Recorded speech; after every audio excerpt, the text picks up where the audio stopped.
Ladies and gentlemen, welcome back to Casual KO. Headphones are fucking up right away. Sorry.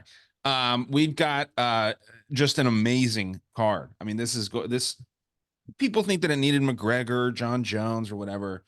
I think it's awesome, man. It's a great, great card. People are talking about, the main talking point is the first fight of the night is Deiveson Figueiredo versus No Love. And no, it's a good fight. They get it started quick and everything. There's like 12 former or current champions on this card. Just going to be nuts, man. I'm going to treat this thing like the Super Bowl meets the Olympics meets the World Cup with the food that we're going to be having here. All kinds of different shit. So it's going to be a good time, man. You guys are coming off a decent week, right? So, Jared doing better, I think, than Alex this past week, but we all have our ups and downs. Jared, how'd you do last week, man? I did pretty good, man. I hit that one whale bet before the UFC card, so I got to come in with some money to dick around with. I hit a nice couple prelim parlays. Ended up in a position where I had like three parlays that all ended with Alex Hernandez. So I hedged big on Jackson. It made the difference between profiting 350 and profiting 550. So it was a good night for me, man. Oh yeah, yeah, dude. I was telling you guys, man, you can't sleep on Jackson. He seems kind of like a princess a little bit. I'm not gonna bet on him when he's fighting somebody good. But Alex, I mean, the Alexander's not good, man. He's not. I don't think he's UFC material. Alex, what'd you get up to last weekend, man? How'd you do? I went small. I wasn't too confident in anything. No $1,000 bets for me. My biggest play was the over 1.5 in the main event and Brandon Moreno. I really should have pounded that pretty heavy. My round robin kind of shit the bed, only 2 out of 5. What'd you do And with Brandon Moreno? I parlayed him with the over 1.5 in the main event, and it was pretty juicy. Like it was minus 130. I had to lay minus 140 because I got to the casino a bit late. You talking Alex Moreno? Yes. You're confusing the shit out of me. I thought you had a bet that was sitting since Brandon Moreno last fought. Did And I say Brandon Moreno on accident? yeah, I was gonna say, dude, I can never do that shit. Where Alex it's sitting. Morono, but Okay. yeah, he did solid. He did what he was supposed to do. That was my biggest bet. I put a couple $100 on that, but all my other punts and everything lost. Walter Walker getting robbed by decision hurt a lot of Uh, my robins because I had him winning by decision, and I had a couple good spots. But if it wasn't for the judges, yeah, I think I would have did a lot better. Even a lot of people are talking about that Curtis fight because everyone thought he won round 5, yeah, I think and so too. that injury at the end really swayed the opinions of the judges. Yeah, I mean, you and I both had Curtis on this one. Jared, you're the only one that took Allen. You took him by round 4 sub. That's a good look. It could have happened, right? But um, uh, Allen, like I said, he's overrated a little bit, man. If you're thinking that you're going to be a title contender soon, and I think he could eventually, end up being a champion. He's 28 years old with 28 MMA wins, if I'm not mistaken, too. I mean, he's good, for his age. But you shouldn't be going, to war with Chris Curtis if you have title aspirations. I And agree. I agree. And this is like a Jared quote, but he's on my fade list. He's yeah, on that list, and I'm just dying for them to match him up with a spot where it's just going to be easy money. And I think most guys in the top 5 could get it done. I'm even thinking Marvin Vittori might be able to get that done, in my opinion. yeah, he probably got lucky. Well, Marvin Vittori, he's one of these guys where he fights close with everybody. You know what I mean? He's never put anyone away. I don't think he's ever even dropped anybody. But I'm just saying, cage control, pressure, he'll be able to take that to the judges easy. Yeah, it'll be an interesting one. Hopefully they can do it. I think that Allen said he doesn't want to fight him anymore because he's passed him in the rankings and they had a little bit of beef in the post fight. Yeah, he knows. Yeah. Yeah, I think he got lucky, man, fighting a talented quality fighter, but past his prime in Chris Curtis, man. I like Chris Curtis. He seems like a good dude, but he's past his prime, man. He's old. He's popping hamstrings and shit out there. Um, One thing I wanted to point out too, man, Almeida, when he goes out there and he beats Dick Budkiss, that was what I was calling him all week. Dylan Budka. He called out the most dirty eye poker in the game, Chris Weidman. If I was him, dude, I would go out there and if he gets that fight with Chris Weidman, I would say at like the press conference, wherever he gets the chance, if you poke me in the eye one time, I'm kicking you so hard in the nuts that your dick will not work again. Like if you fucking poke me once, I'm kicking you as hard as I can possibly kick you. Imagine it worked like that. Like you get a foul, you give a foul. Dude, I would warn him though. I was like, if you want to fucking not piss blood for the rest of your life, do not poke me in the eye, man. Because I still can't get over that, man. MMA guru, like this dude that I like listening to. A lot of people know who he is, obviously. And you guys should watch this UFC 300 thing. He brought the beanie back, and he acts like I the did beanie's watch it. I think he's great. dude. He's hilarious, but I would never bet on whatever he says. No. He's a personality. He's not So a capper. entertaining. Yeah, Extremely. dude. But no, it's just funny how he's saying like I'm gonna go with so and so, and then he's like, yeah, like he's getting it teleported into his head, and then he says who he actually is gonna win. But yeah, I think he picked like almost. He picked so many underdogs, man.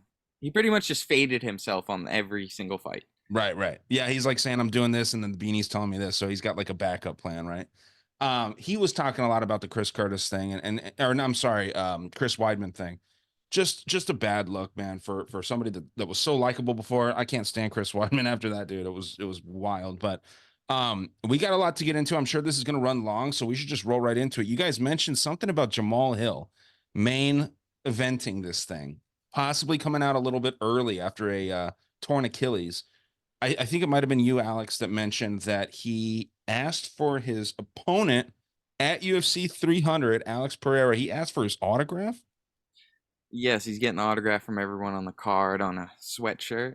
And, That's me and kind of cool. Jared had this theory, and the trend's been good. The trend's been good, but the more friendly two fighters are with each other, the more likely we see it go in the distance. Sure. And in this fight, it's juicy odds. So, a little bit of foreshadowing there, but, you know, when two guys like each other, we feel like they both make an agreement not to knock each other out, just so they can get like more bonuses, fight of the night bonuses. This isn't a good example of it because it's a main event.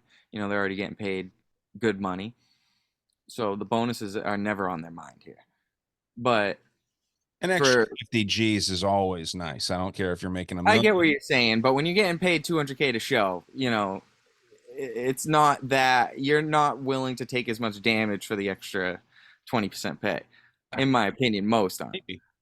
But for lower league, like lower fights on the card for the main card that aren't the co-main and main, they're always more likely to like make an agreement like, hey, let's not knock each other out and let's just make a fight of the night and get that bonus.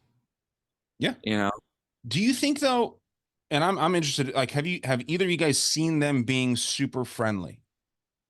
Alex Pereira and Jamal Hill? Because remember, I mean, if you remember the look that Alex Pereira gave Jamal Hill after he beat the fuck out of his master, his sensei, right?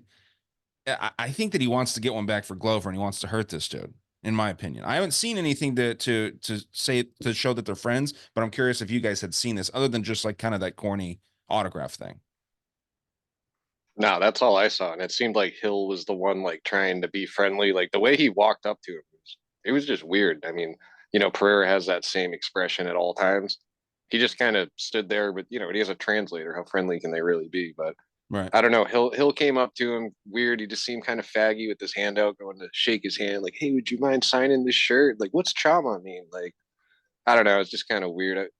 I thought it was a little bit of nervous energy from Hill, but I feel like Pereira, that facial expression's never going to change. Yeah, that dude missed his calling to play poker, man. What were you gonna say, I Alex? know. He was a little fine boy. Yeah, I mean, see, that's the thing, man. That happened too with I mean, things like was this in the embedded? Is that where you saw it? Where was it? No, I saw it on someone's Instagram. Okay.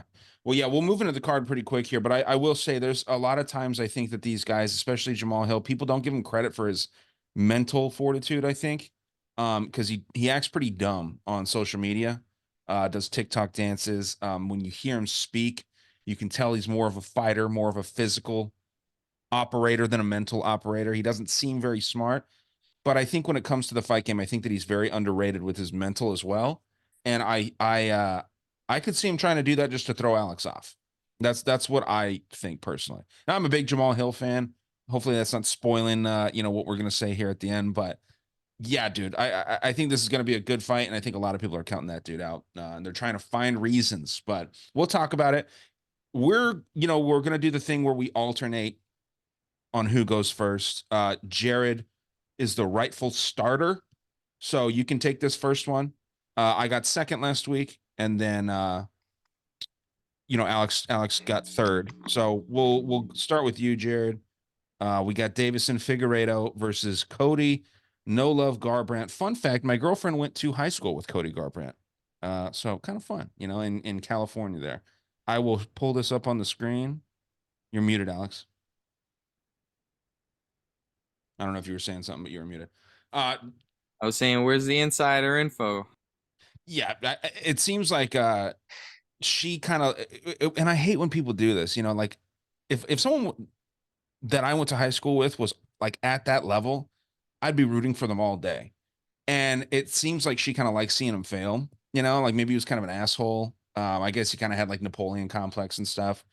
So he's kind of a dick, in his personal life. And I guess him and Senor Perfecto, Bill Algio, right here. Jared, your favorite bantamweight is TJ Dillashaw, right? These are the guys, they used to knock each other out in practice, like in sparring. So it's kind of an interesting thing that this dude is, he's kind of backtracked a little bit with the sparring. He's not going as hard. And it shows, man. His chin is shot. And his last two wins, man, not quality wins. I'll let you start this off, man. But yeah, we got a champ against champ in this first fight of the night. Yeah, I mean, I'd say this is a really rough matchup for Garbrandt. I mean, we know what he brings. He's got great boxing, super fast hands, and he's got some underrated wrestling. But as we all know, that chin's gone, man. And that's not something that gets better. Even, with his recent success, he won his last two fights. But the reason he won those last two fights is it was a big drop off in competition. Oh, He yeah. took a big step down fighting, Brian Kelleher and Trevin Jones. And in that Trevin Jones fight, I mean, he was on skates a little bit. He got tagged up by a dude that's really, people don't think that highly of. Um, it kind of reiterated that, yeah, he still has the skill, but that chin's just not there. You look at the Figueiredo side, at first I was a little suspicious of him coming up to 135. I didn't know how it was going to go for him, but he looked really, really good against a good boxer in Rob Font. And, the wrestling, it was dominant in that fight.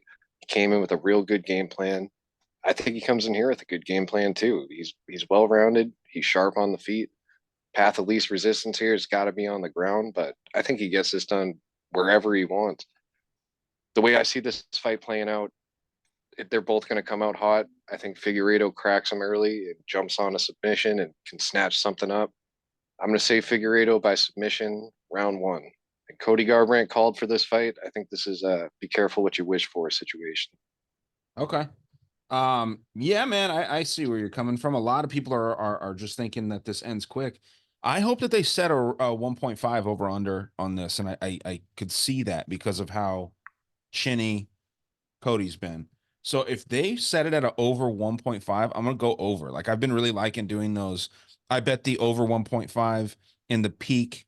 Who the hell did you fight last week again? Redhead dude. Harley Campbell. Yeah, I went over 1.5 in that and felt good about it. I put like Balls. dude. Well, that's the Balls. thing. So look, when you got somebody like that, I mean, someone like Trevor Peak has a chin. He's not going to get knocked out. I don't think for the foreseeable future. I don't see that happening. The technique isn't there for the guy with the better chin in that case. But Charlie Campbell, high level technique. I mean, the guy's is a sniper, but not, in my opinion, the most power. So it just made sense. Like I do those. I did that also with Moicano and Dober over the 1.5. So if there's these two dangerous guys, they tend to look at the Chandler Gaethje fight. All these fights where we're like, dude, this is not going the distance. Sometimes they do. So yeah, man, I like these over 1.5s when they give it to us. So that's going to be my thing. I'm tending to side with you on the Figgy side, but it's tough. I think that Cody could make this really boring and fight from the outside, throw teep kicks, jab, and just kind of stay safe. He does not want to go to the ground with somebody like Figgy, but he can hold his own in the wrestling department. Give me Fig decision.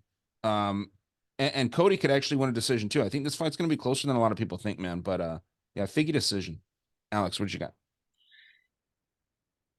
I'm kind of leaning your guys' way here, but I'm just really worried about Davison being down on the scorecards because I really don't think he's going to be able to win on the feet, unless it's in the clinch, and there's a lot of clinch against the fence. I don't see Davison really getting up on the scorecards until round three, because I gotta say, Cody in round three lately has not looked good at all.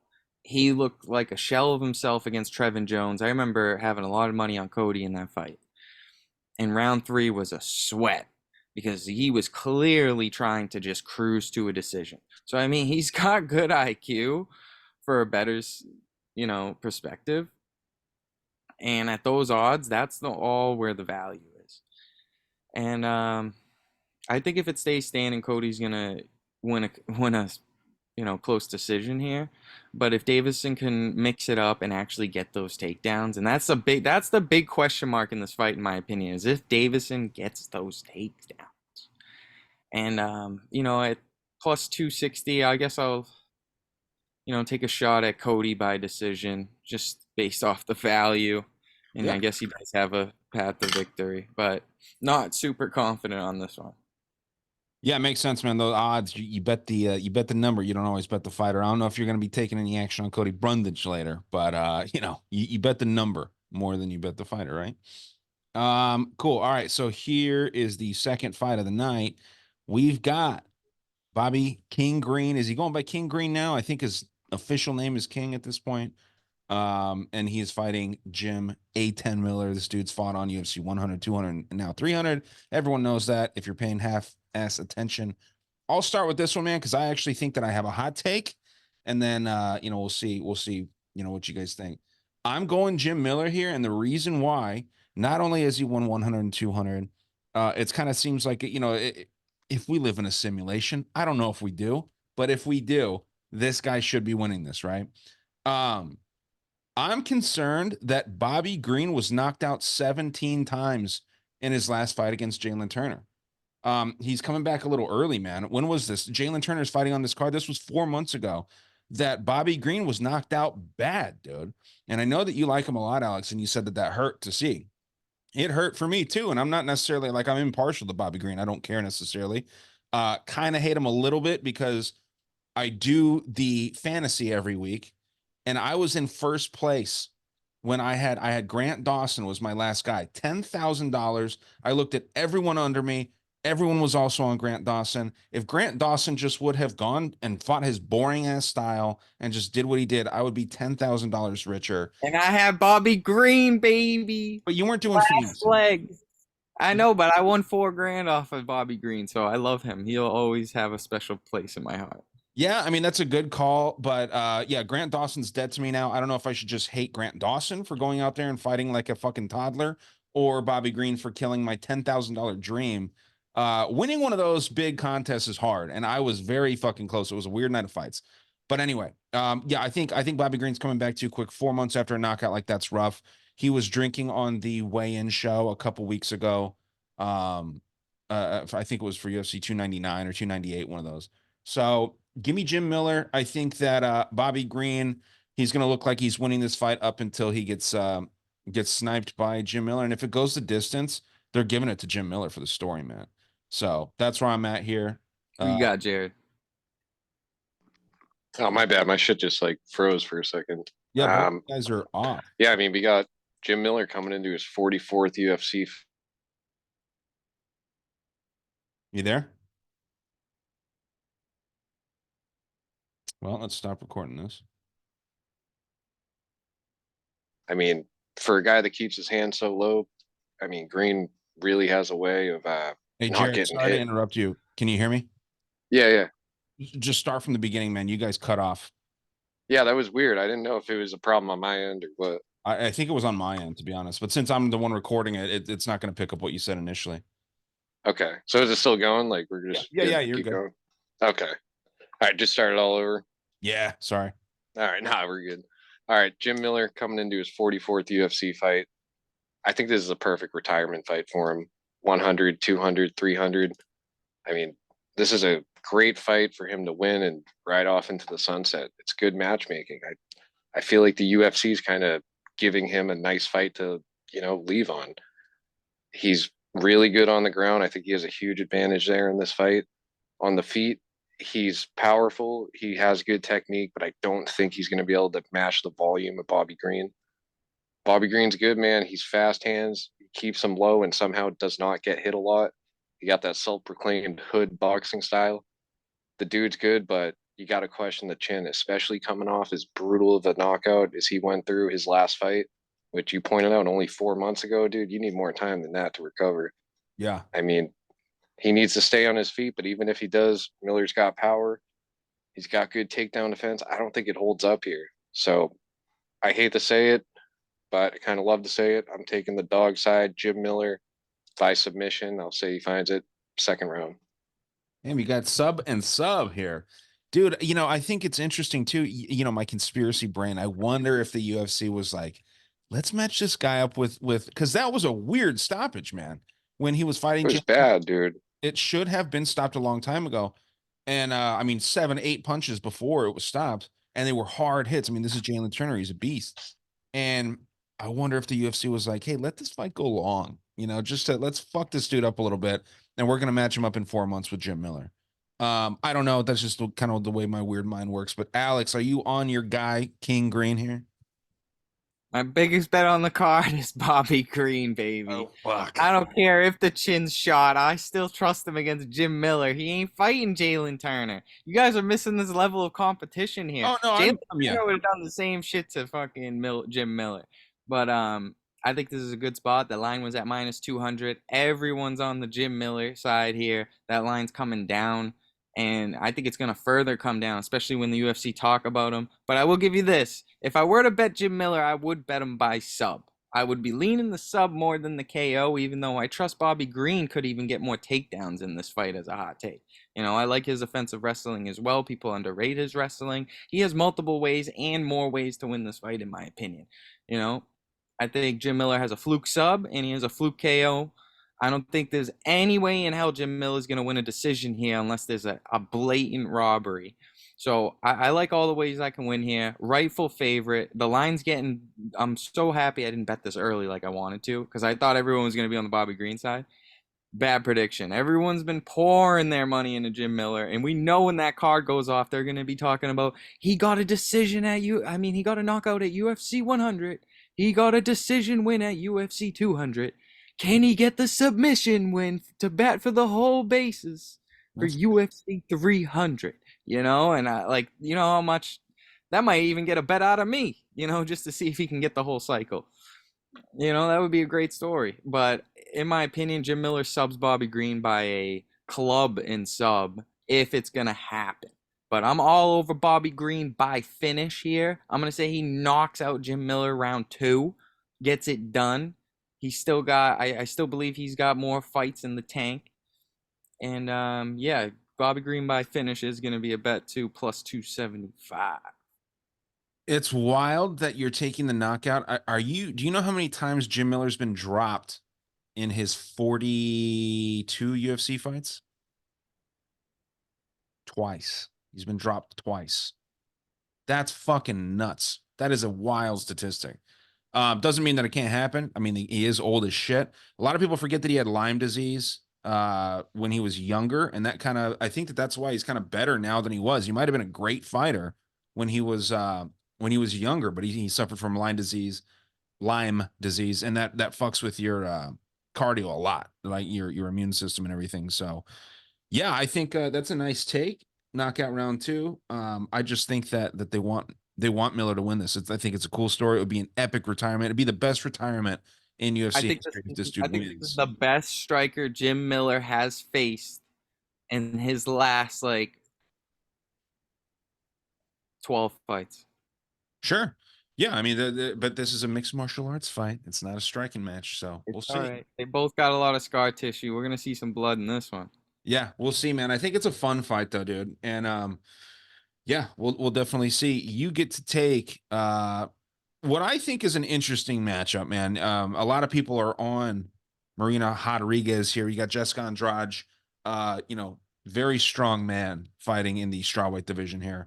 And she's taking on, or he's taking on, whatever we want to say. I'll say she. She would be pretty if she didn't have that Adam's apple. You know what I mean? She's got great eyes. You know, all kinds of stuff. Her jawline looks a little masculine. It's a little scary. And those, She's very, very handsome. yeah, handsome lady there. She's taking on Marina Rodriguez, Muay Thai fighter, who's actually older. Everyone's talking about how old Andrade is. But Marina Rodriguez is 4 years older, maybe not in fight years, but Alex, you're starting off one of the most anticipated fights on this card. I've been so back and forth with this fight, you know. It's hard to Okay. trust Jessica in any fight, but you always want to bet her on every fight because she's always got a chance. And she is a dog in there. And as the line gets closer, what was it at? You know, Jessica's still the favorite. You know, I would have liked dog odds on her, but Well, you wait a know, little bit. You might get them. she definitely has a path to victory here. You know, she could catch her on the feet, which is the unlikely part. But I think it's likely that she could get a lot of takedowns here, wet blanket Marina a little bit, maybe even have a submission attempt here. I'm gonna go with Andrade. Not super confident in this fight. If I'm gonna be betting on, it's gonna be extremely small because I am a fan of Marina as well. But I'd go Andrade decision. Not super confident in this. Sweet. Jared, where are you at with this one? I like this matchup a lot for Marina Rodriguez, not Rodriguez, but I like this matchup a lot for her, man. She's fast, sharp, technical, Muay Thai striking. I love the clinch game. Every time she gets in a clinch, she turns it into a Thai clinch with the elbows and the knees up the middle. The one consistent weakness has been the wrestling for her, or the grappling exchanges. I've seen her get lost a couple times, but she's a good fighter, man. And I think on the feet, she's definitely the sharper girl. And she's 5 inches taller than Andrade here. I think that's going to be a big part because she uses her length well. I don't know how Andrade's going to be trying to find her chin because, you know, Andrade, she's a solid fighter. She's only lost to the best girls in division, and she's got serious knockout power. And she's going to come out hot. She's going to be head hunting. And although she's a younger girl, I think she's got a lot more miles on her. She's taken a lot of damage. I've seen her chin fail her in the past. I've seen her cardio fail her in the past, and she's hittable. I like everything about Marina Rodriguez in this matchup. If Andrade is going to win, it's going to be through the ground. But I'm going to say Marina can keep her at bay, and I think she finds a late knockout here. So I'm going to say she gets her out of there by knockout round 3. Okay. Yeah, I'm going on Alex's side here. I got Andrade knockout round 2, and the reason I've never been a fan of Marina Rodriguez. It is Rodriguez. It's a Brazilian thing. Someone came up to you and they were like, "Hey, Herod, what's up?" You know, because the J sound makes a H sound in Spanish. I don't know if you'd know if they were fucking talking to you. You know what I mean? Someone would be yelling Herod. You'd be like, "What the fuck are you saying?" I used to work with a Guatemalan guy. He called me Jerry. Jerry. Yeah, I don't know, man. Just happened. It does happen, but yeah, when you're working with someone, you gotta, I guess, you know, respect their speech impediments or their accents or whatever. Be fuck, dude. Harry or Harriet? I don't know how I deal with that. Herod, yeah, it's a little tough. If you were a Mexican and named Jared, you would be called Herod. Wait, so should I call you Hyan because you're a Mexican named Ryan? No, because that's Brazilian. The H sound. Remember, I was telling you this last week. Pereira is the correct way to say it, but So that's just for Portuguese, like Brazilian people. it's Portuguese. But when it's at the beginning, when the R is at the beginning, it's an H sound. And I learned But this. that doesn't apply with Mexicans. It does not apply with Mexicans now. Okay, what about people from Spain? No, what they do though is like any S sounds, they say like a TH. So Ibiza, how we would call Ibiza, the city in Spain, it's Ibiza, the way that they say it. It's weird. Look at that, we're learning things here. This is a good educational program we got going. Yeah. You know, that's the whole point. We try to educate people in many ways on this program. But no, so I'm taking Andrade here. I think that she's fit to win any fight that she's in. She's also fit to look stupid. I really thought she was going to beat Yan Xiaonan and just got sniped out just because she was like looking like Juliana Pena in there, man, just swinging and like not even paying attention what she was doing. So we'll see. I think she's got the power. I bet heavy on Limoges against Rodriguez. I think I actually had the round 3, round 4, round 5 knockout for Limoges, and she got that done. Some people say that was a weird stoppage. I thought it was perfect because I cashed in on it. But I'm going knockout round 2 for Jessica Andrade here. We will move on up the card. This is back to you, Jared. Jalin Turner. I mean, just a freak of nature. 155 pounds, and he's 6'3", which is nuts. And he's taking on Renato Moicano. What do you got here with this one? When I look at Hanato, he's a great grappler, man. And honestly, I think that's probably his best way to win here is through his grappling. I've never thought highly of him on the feet, but he is very tough. He's got a ton of heart. But just because you have that, I don't think that means your chin's going to hold up. You look at a guy like Jalin Turner, I mean, huge for this weight class. It's incredible that he used to fight at 145. And he's way better than his 14-7 record would lead people to believe. I think it should actually be 15-6. I think he got robbed against Dan Hooker despite having Dan Hooker that night, but he bounced back strong by murdering Bobby Green. And I think his grappling's good enough to stay out of trouble in this fight. And I think on the feet, it's really not even close.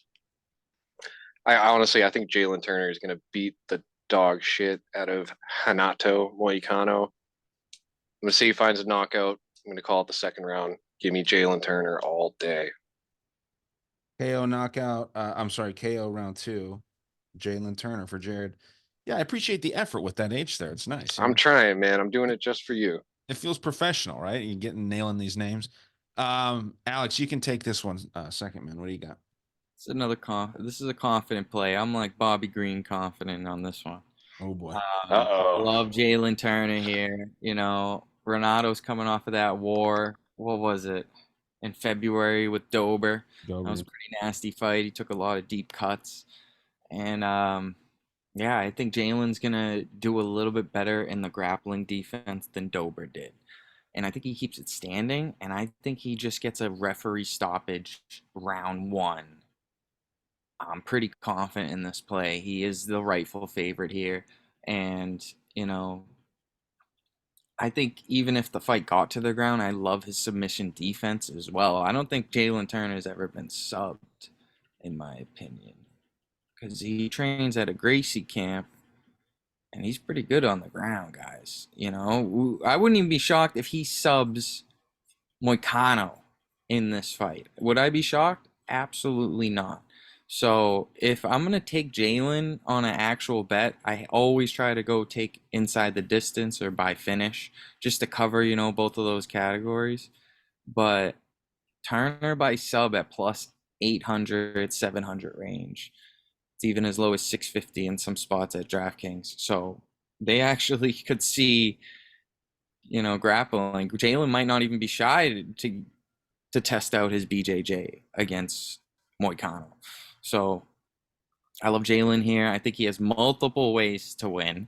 And I do trust him not to lose to the judges, too, and just lay on his back if he happens to get taken down. And would I be shocked if even Turner gets some takedowns himself? No, I just think he's smart enough to know he should fight on the feet here. But I'm going to stick with my Turner KO round 1. But if you're betting this, you know, just take them on the money line because they're really not adding too much value with the KO. The KO is minus 135. Yeah, I knew that there was going to be a ton of disagreement on this card, and I like it. I actually like Moicano here. What the fuck am I saying?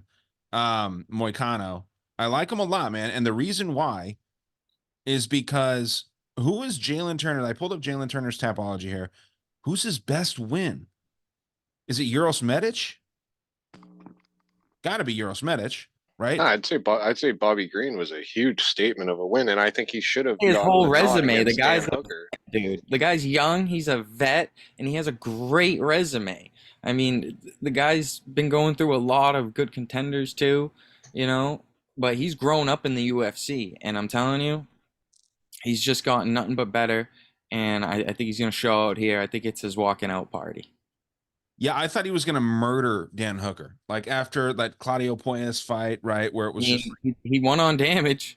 He won on damage, but I mean, the damage doesn't pay the fucking ticket. You know what I mean? That was a controversial loss, to be honest. That could have gone either way. I had Turner. But just talking about what pays the ticket, you can't be too attached to the result. You got to look at how well he did in that fight. He really did deserve to get the nod there, man. He fought a hell of a fight, even Sure. though he didn't get his hand raised. You know, can't let that take you away from how good he really did. But the thing is, he fades late in fights, right? Haneto has That's absolutely a fact. He's yeah, definitely got questionable cardio. because he's so damn tall and he cuts down to that. I mean, how can you expect him to have cardio? And look at the resume of Moicano, right? He's fought. They both fought.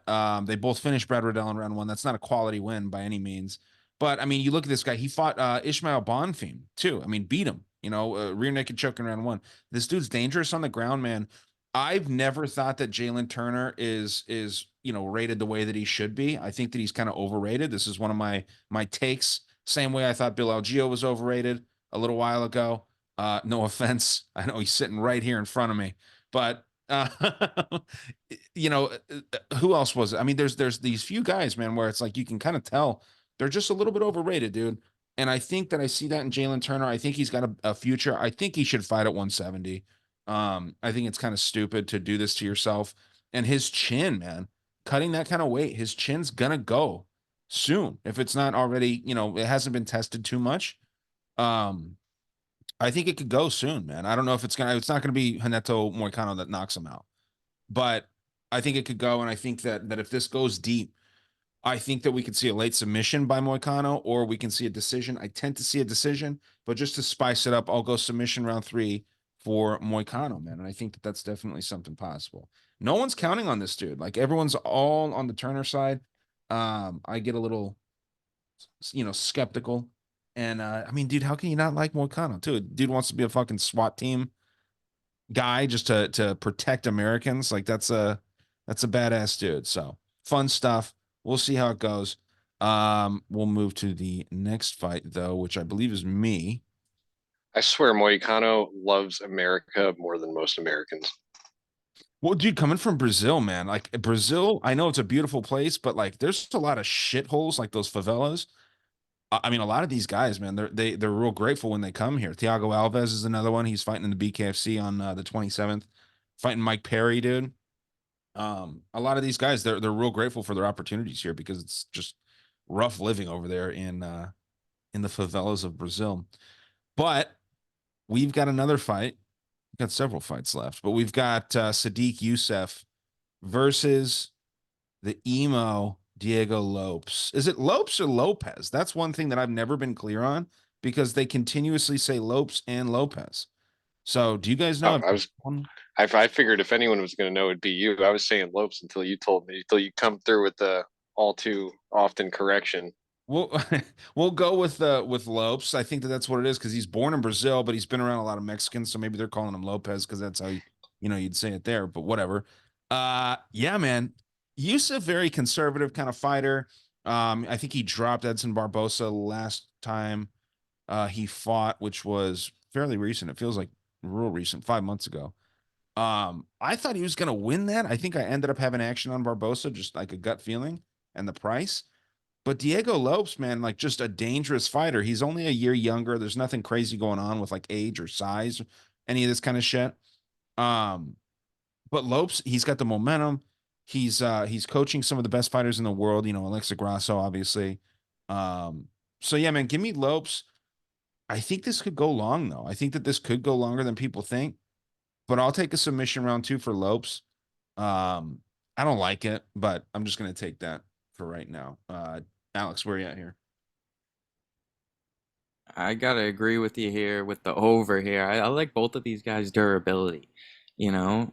Um, I think either one of them to win by decision isn't a bad bet. Just the fight to go the distance, I wouldn't even mind taking that. I believe in both of these guys to survive 3 rounds together.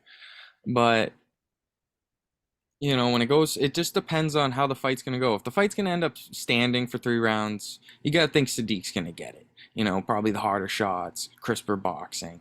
But if this gets into the clinch, or we see Sadiq show bad IQ and go for takedowns, or we even see Diego get some takedowns, I think Diego's gonna be winning a lot of that time in control positions. Back takes, and he could stall and even win a decision that way. So I've been a lot really back and forth with this fight. I only agree that this fight goes a while. Over 1.5 is definitely going to be a bet here. Um, but I'm going to take the unlikely prop, and I'm going to go with Lopes by decision. He just outworks Yusuf, gets in a lot of control positions, holds his own on the feet, and just ultimately wins 2 out of 3 rounds. I like it. Yeah, I mean, if they give us a 1.5 line on this, I don't think they will. It's got to be at 2.5. Have you seen No, 1.5? they have 1.5 in every fight. Oh, well, yeah, that's like alternative lines and shit, right? So yeah. It's low too, minus 180. It's a good parlay piece, round robin piece. Oh yeah, that's nice. Yeah, that's how I made. I had a successful week last week because I was betting a lot of round lines, like just the basic ones on FanDuel, and yeah, I think a lot of those are kind of set wrong because everyone does the damn money lines, man. But yeah, good luck on the over 1.5 for sure. Jared, what you got? I think this is like one of these ones where you got one guy whose stock is at an all-time low against a dude whose stock is at an all-time high. I mean, like you said, Lope's got the momentum. Dude's come in here in a very short amount of time. He's shown that he is UFC level, not just entry level. He's definitely a step above that. Ranked Um, ranked fighter initially, right? well, now he's has an opportunity to break into the rankings here, fight number 13. The grappling is great. The striking isn't bad, but I think it might be a little bit overrated. I mean, you're knocking out Pat Sabatini. I think that says a little bit more about Sabatini than it does Lopes. He finished Gavin Tucker, although he did crack him before he found submission. Neither of those guys are Sadiq Yusuf. This is a big step up for him, man. And I feel like the opinion on Sadiq's pretty low right now because he was whooping Barboza's ass and then he fucking just he got cracked and never recovered and then he gassed out and he looked he looked great until he looked horrible in his last fight. But he's a very, very good, well-rounded fighter. He's got a way higher volume on the feet. To what Alex said, if this fight stays on the feet, you got to imagine it's going to be all Sadiq. He's got a good ground game. Lopes is not the guy you want to test that with. I think it's really clear which direction the UFC wants to go with this. Of course, they want a number next to Lopes' name. I just feel like this is one of these ones he might be getting pushed along a little too fast here. So I'm going to take the guy who's a bit more proven and probably not a popular pick. I'm going to say Sadiq Yusuf wins by decision. But Yeah. I'll definitely be betting an over. I'll definitely be betting fight goes the distance. But I like Sadiq here. The longer the fight goes, if he's not on the mat, he should be ahead. Yeah, I'm gonna be a pussy and switch to low. I'm gonna stick with Lopes, but I'm gonna go decision because yeah, I mean we all are thinking that it goes long. I don't know why I would just go sub round two. Sub round two is usually what I take when I don't really fucking know what I want. But yeah, man, it seems like it should go the distance. Um, I don't know, man. It seems like Yusuf kind of like you said, he is really rated lowly right now, even though he's a quality fighter. I thought he was going to absolutely just demolish Barbosa, and he was looking like he was going to do that until he gassed, like you said. So you said that real I well. mean, I had Barboza in that fight as an underdog. I felt so stupid for about 10 minutes. And then Sadiq just got tagged and threw the fight away. I mean, he really shit the bed there. So I could see the opinion about him being very, very low right now. Well, yeah, and then like how is no one gonna the opinion of Lopes is at an all time high. You can't Yep. disagree with what you said there. What do you think about like he goes in there, he fights Movsar Evloev competitively. I have the opinion that everyone fights Movsar fairly competitively because he's got that boring fucking decision style. I get that. I mean, I don't think everyone can fight him. Yeah. Everybody in the top 15 can fight him competitively, but you know, guys outside the top 15, I would say Evelev could run through most guys. Think Um, he'd finish him? yeah, I mean, but it's kind of crazy the amount of hype that Lopes got for losing a fight. But I mean, he came in on short notice. He did a lot better than everybody expected him to do. He's rightfully got some hype, but it's just, that was obviously a massive step up for him. And then his next 2 fights, they give him opponents much, much closer to his level, and he ran through them. They're giving him another big step up again. All I'm saying is, last time I saw this dude step up, he didn't get his hand raised. I gotta take Sadiq here. Yeah, I mean, it makes sense. We You know seen. what the hype was though? It was because he took it on short notice, No, of and he was course, man. so good on short notice against Movistar, who you know. Yeah, he was like what, plus 500 or something crazy. And he gave you a run for your money there. Yeah, for sure. Yeah, he definitely lost that fight though. And Gilbert Burns, you know, it wasn't like one of these robberies or like, you know, it was clearly Mobstar, but it was just, you know, it shouldn't have been that competitive. Gilbert Burns, same situation, right? He got really hyped up off of a loss to Hamza because no one really realized that Hamza is one of these guys that's overrated, man. I'm definitely going to be on that Robert Whitaker side when they fight. Um, but yeah, it's one of those things, man. Let's move on though. Where are we on this? I think this is you. What is it with you, Alex? You're getting all these ladies cards. I didn't intend for that. Is this the 6-5 of the night? Yeah, you're on the threes. So you're getting another lady card. I know you know chicks. You know what's up with this, right? Holly Holm versus Kayla Harrison. Another handsome gentleman on this card. What do you got going on in your head with this matchup? It's kind of tough on the prop side. I guess you got to lean more over here, but you know, the big question everyone's asking is how is Kayla going to look at 135? Can she make 135? Holly won't take the fight if she misses weight.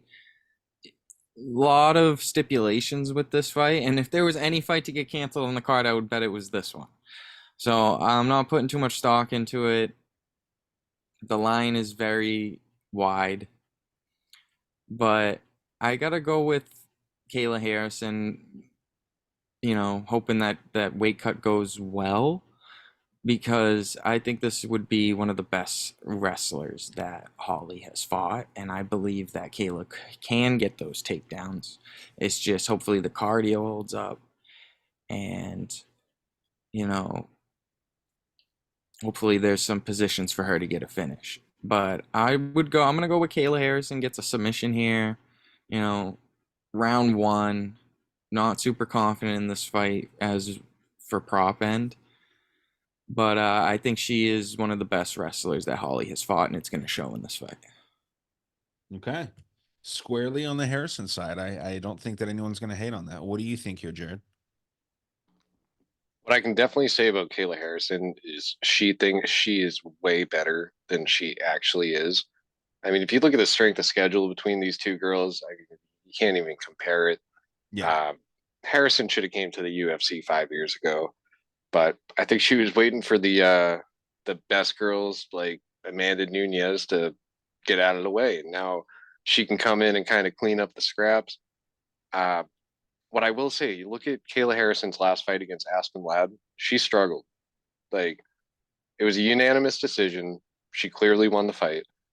But I mean, you're like over -1,000 going to a decision with Aspen Ladd. It's kind of fucking crazy. She's got great judo, obviously. She's got really good grappling. Her striking isn't great. A lot of it's just trying to set up her takedowns. And like Alex touched on, she's never had to make 135 before. Her fight against Aspen Ladd was scheduled for 145, and she missed a weight, and it took place at catchweight at 150. Granted, she has looked like she's been like slimming down in the meantime to get closer to this weight, but you got to see her on the scale because I saw her on the scale at 150 looking like death. You're telling me she's going to make 135, dude? It's kind of wild. Holly Homeside, 42 years old. She's had a great career. She's a legend in women's MMA. She's, obviously we know the kickboxing. She needs this fight to stay on the feet. She does have pretty good takedown defense, but the thing with Holly is she can't play the clinch game here. I see it a lot in her fights where she plays the clinch game, whether her back's to the fence and she wants to jockey for position and they're switching off on whose back's to the fence. If you play this fucking clinch game with Harrison, you're going to end up on your back.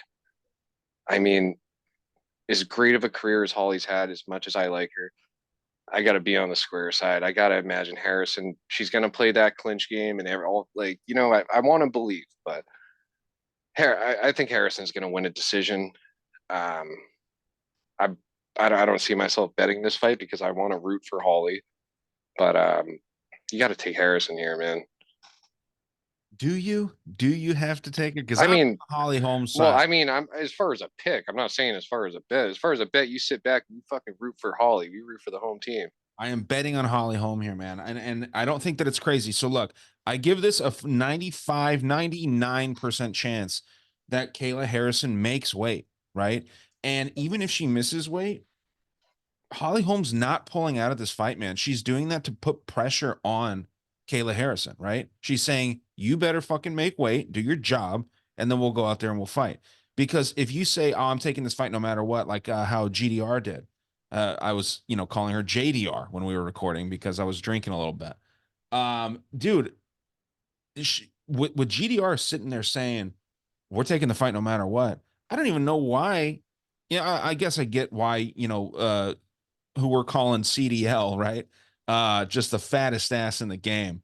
Yep, quick victory lap, real quick, real quick. All right, That was go ahead. nice. That was a nice pick. And she looked good in that, man. She could potentially make herself a contender here at 135 soon. Looking good. Did not look good. I thought she Did looked good not look good. You kidding me? against. I mean, Horrible. she fought a very smart fight. You know what I mean? Boring. Ref, stand him up already. Yeah, I Ref mean, not You would doing his you wouldn't be job. saying that if Jermaine was on top. yeah, yeah. That's the thing. So look, this is how I see this going down. This fight happens. This girl's cutting 200 pounds or whatever the hell she's cutting to get down to 135. She's going to gas after round one. She's been performing at the PFL level where 30 fans are in attendance and 5 people are watching on TV. She's never had this opportunity that she's having here at UFC 3. That's a great point. Those UFC jitters might get to her already. Dude, the adrenaline dump, the cardio, all this stuff, man. It's all going to get to her after round one. She's going to look great in round one. But Holly Holm is going to do Holly Holm things in round 2 and 3. And she's going to win a decision here, man. I'm pretty confident on this actually because, I mean, Holly Holm's 42 and everyone keeps talking about that. That's basically like a 40, 42-year-old heavyweight, right? We don't really count these guys out at that level because this is an out of shape class. Unathletic class for the most part. I think Holly Holm's pretty athletic. Obviously, Kayla Harrison's very athletic, but she's fighting at 150 mostly. I joke all the time how awesome it would be if they had women's heavyweights, women 265 pounders. Dude, that is basically the closest that we'll ever get is 150 for women's. These girls are not good fighters, man. So, like I said, her fighting in front of 15 people in the PFL and then going here and fighting in just the most wild atmosphere that this is the highest stage she's ever gotten to. I think Holly Holm's been here and done that. She's beaten high level judoka fighters before.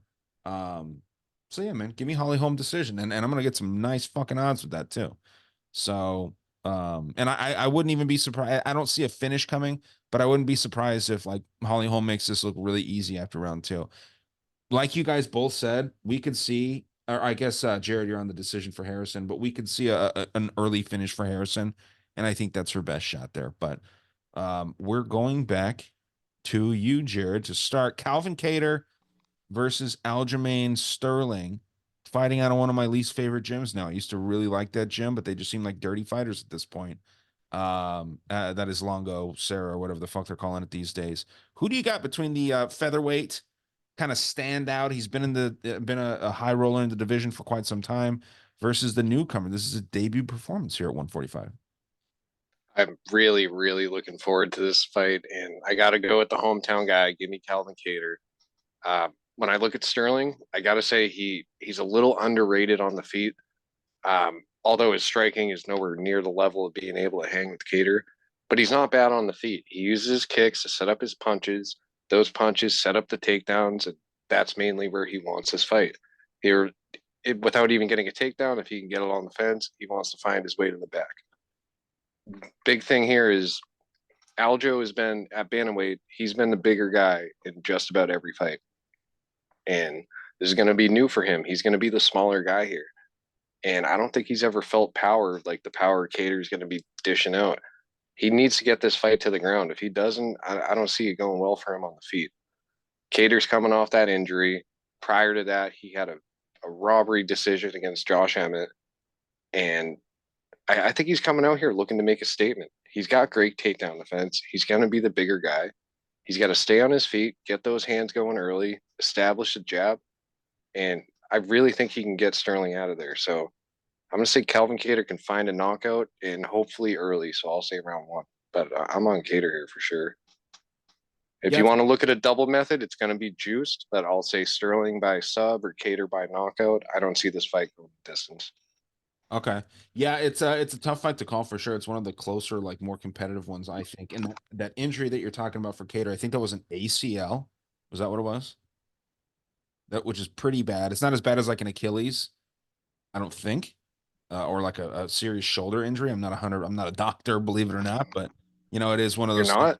not? Well, I play one sometimes, but Oh, I'm not gotcha. a doctor.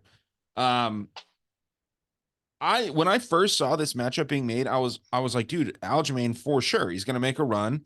Um, I think this current state of Volkanovski, I think that Aljamain actually gives some trouble. I think that he probably ends up losing. But this current version of Volkanovski that we're seeing, I think that Sterling could actually, give him problems. Um, it's hard for me to call, dude. It's really, really hard. But I think I'm going to go with Aljamain. You made so many good points though, because and this is something I was thinking about. This dude walks around and I think 180 or 190, and then he cuts down to 130, 135 rather. I'm surprised that he hasn't gotten knocked out more. It just takes a touch when you're cutting off. Like that's 30% of your body weight, right? Like that's a lot of water around the brain, and your head does get smaller, dude. Like my dad's lost a ton of weight. All his hats that he bought, he has to put a fucking paper towel in the rim because he's lost so much weight that I mean, there's fat around your skull. You don't realize that.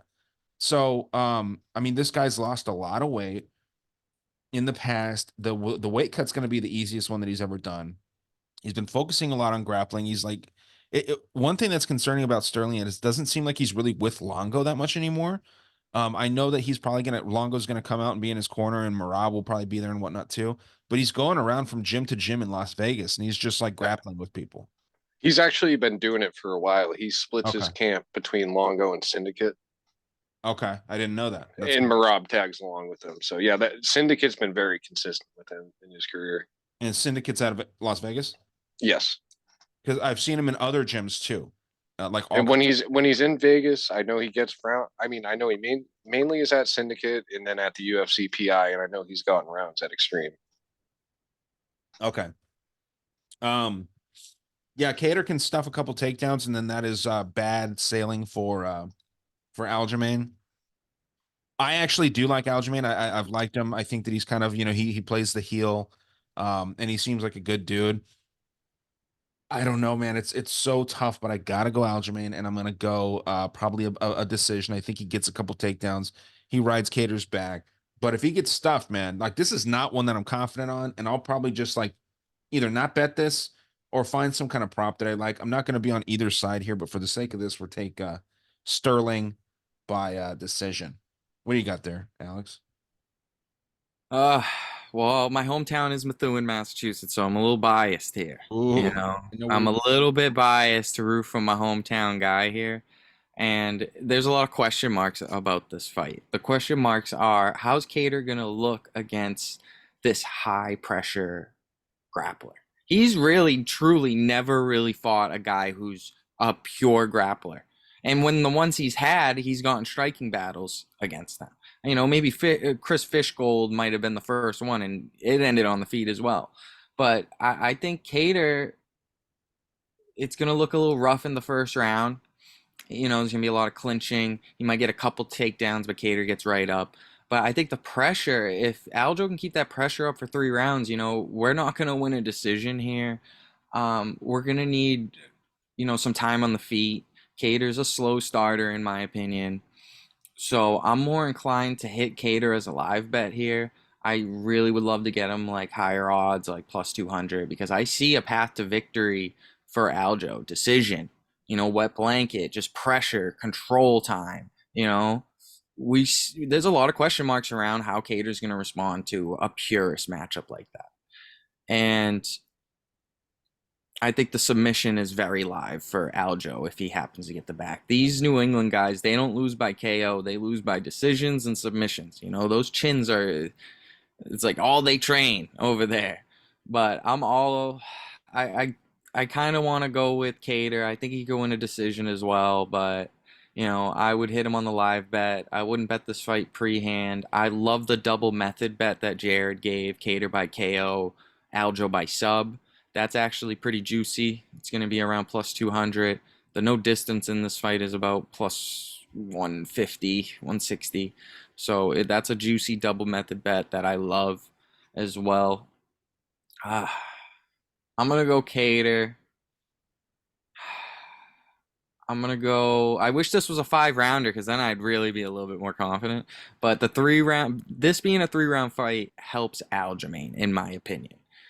So I'm gonna go Cater, round 3 knockout. He just gets it, He just somehow pulls it out of his ass, and he's probably gonna be down 2 rounds going into it. So you're saying Cater decision? Cater comeback KO round 3. KO3? Not confident. I'm betting that double method though. Man, it'd be kind of cool if they would have done all these fights 5 rounds. You know what I mean? Like I'm sure that they'll do that for like UFC 500. That'd be kind of cool if they did all these 5 rounds, like because there's a lot of champions that have fought here, a lot of people with 5 round experience. Um, just something that'll make it kind of cooler. And I guess they're gonna have some new gloves. I wonder if they're gonna be like gold gloves that they present to everybody out there. Change everything if they're actually like a different design. Yeah, hopefully it'll be some that'll kind of encourage the hands to not be sticking out, right? Like the Gaethje's been kind of Yeah, they should just take those Onyx gloves. yeah, I mean that's what they've been talking about, but It's fucked up though. They wanted to patent it though, so that way, like those gloves were exclusive to the UFC, and Trevor Whitman's like, no, we want to sell these to everybody. The UFC wanted it to be only theirs. Greedy fucks over there, man. well, that's how you run a fucking business, man. That's No, why. I get it, dude, but I mean, when it's something like that, it's worth the investment. Yeah, I mean that's why we talk about these. UFC's under such a spotlight compared to even one, right? Which one I think is the number 2 promotion out there when it comes to this. PFL tries to act like they are, dude. I don't think that they're shit, man. I fucking hate the PFL. I don't know why. I just fucking hate it. I it's probably something that I need to reconcile my emotions with. It really gives me fucking nightmares. But yeah, man, we'll see. There's a lot of people that talk shit about UFC business moves, but that's why it's the most talked about, organization in this space. But yeah, anyway, I think this is the first main card. Yeah, that was the featured prelim that we just talked about. So we are moving into the main card here. Yuri Prohaska versus Aleksander Rakic. Um, I've said this for a while. I think Yuri sucks, dude. I think Yuri is not good. Um, you can laugh, you can say whatever. I think that he's gotten lucky. He's a spaz, I think. I don't like his personality. I don't like anything about this dude. He's a white autistic dude that thinks he's a samurai, right? Alex Pereira, at least he's leaning into his warrior heritage, right? The Native American, like the bow and arrow shit. This dude's a white guy that thinks he's a fucking samurai. It's wild. If you saw this guy on the street, you'd think he was mentally ill. But instead, he, beat a 45-year-old man, went blood and guts with him, and he ends up becoming champion, gets knocked out quick against Pereira. He leaves his hands down too much for me. He does a bunch of unnecessary movement. He's gonna be bouncing all over the fucking place. I think he beats Rakic in round 1, and he could finish him in round 1. But I'm gonna take Rakic to probably win by either round 2 or 3 knockout. He could get a submission. He could do whatever he wants here, I think. But I think that for the sake of this, I'm gonna go Rakic decision. I think Yuri's gonna be durable enough here. Yeah, I mean, he was knocked out at TKO really 4 months ago. I think we see a Rakic decision. I think it's gritty. I think it's questionable. Some people might scream robbery because Yuri's got a lot of fans out there. But yeah, give me Rakic decision, and that's where I will land with that. Alex, what you got? See you laughing at my fucking words. What do you got here? I'm on the other way around here. I like Yuri here. I think he should be the favorite. I think this is the hardest fight for Rakic. And, we got 2 fighters on this card coming off of a leg injury, their first fight back, and this is the one I'm not looking forward to taking. I'm not super confident on this fight. I love the over in the spot. I want to trust both of these guys' durability. I think we see a boring point fight, to be honest. I think we see Rakic on the outside circling, and we see Yuri just trying to cut him off from the cage, and just a lot of jabs, leg kicks, and low volume striking. I see this a little bit lower volume than people suspect. And I see Yuri, winning a decision. I think their round 3 will be the scariest round. But I think Yuri's gonna win a decision here. I think it would be close. I don't want to put any of my money on a decision where the judges can just pick who they want to win. But I feel like this is one of those spots, a boring light heavyweight fight. One guy pressuring and one guy just circling, and it's just gonna be like who has the higher volume. And I trust Yuri's volume more than I trust Alexander's. I've seen him go pretty low volume before in the past, and in a fight like this in front of a huge crowd, you definitely aren't gonna win any brownie points with any judges or even with Dana. Yeah, Yuri's definitely going to look like he's doing more because he always does. He moves too much in there. And I made a mistake. This is actually the featured prelim. So, Sterling and Kattar is right before the last free fight of the night. This is, in fact, the last free fight of the night. So you got Yuri by decision, Alex? Yeah. Okay. Yeah, we're thinking this goes the distance. Jared, where are you at on this one? Well, if there's anyone that I know that can point out a white autistic guy, it's a Mexican autistic guy. Hey, I'm right there with you, bro. Yuri is a weird fucking dude. He has a weird fucking fight style to match that. He's definitely a hard hitter, but he gets hit a lot. He's got that very, retard very. strength, dude. I know, but I mean, even with that retard strength, I don't know if there's a such thing as retard chin and retard cardio on top of that. So I mean, he hits hard, he gets hit a lot, and his head is always on the center line.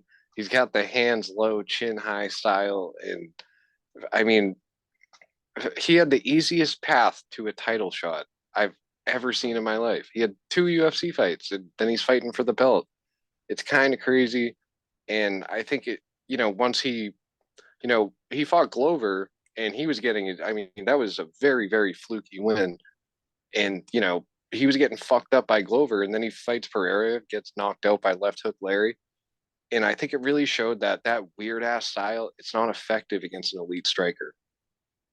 Rakic, I consider him to be an elite striker. He's fast, he's dangerous, and he's got power in both his hands.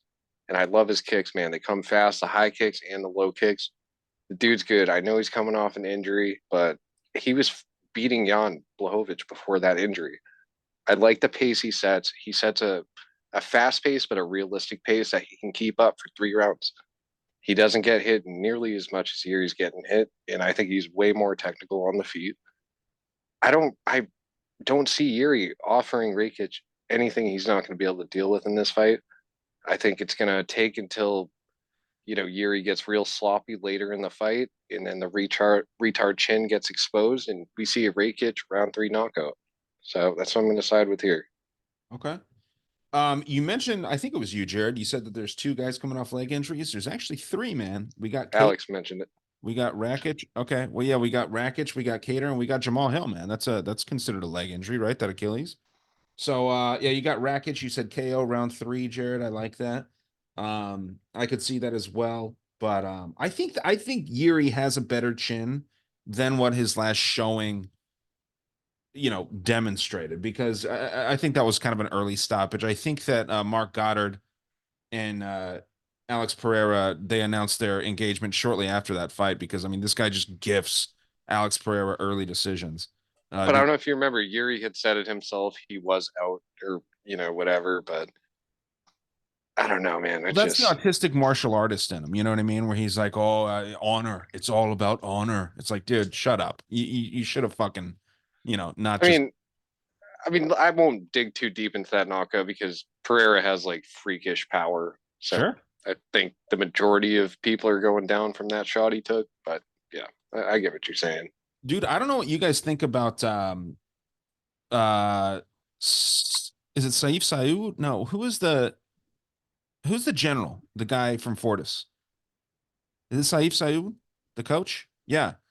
You guys need to watch on YouTube. There's a 30-minute thing, UFC 300 main event breakdown. And the way that Alex throws that left hook, he doesn't even need to like use his hips. He doesn't need to use his legs. He can It's insane, man. he could just be like this and just go like this to somebody, and it fucking rocks him. And Sayud breaks that all down so well. He talks about like his little subtle level changes. I recommend anyone that's like a fight fan. I was just like mesmerized by this fucking Sayud dude talking about the technique, and he does the little, the shit that the NFL does where they circle and zoom in on shit. I was just watching it yesterday, just like, holy shit, this dude picks up on everything. Um, just a definitely worth a watch there. So enough of me sucking off Sayud there, but pretty interesting shit. Main main card opener, I should say. What is this? Is this the 9th fight of the night? I should have known this before I clicked it. This Yeah. you, Alex. Alex, you're starting here. Bo Nickel versus the GOAT, Cody Brundage. Oh, Alex gets the most competitive fight of the night, dude. I know. I feel Starting bad. the easy one off. I'll just say this.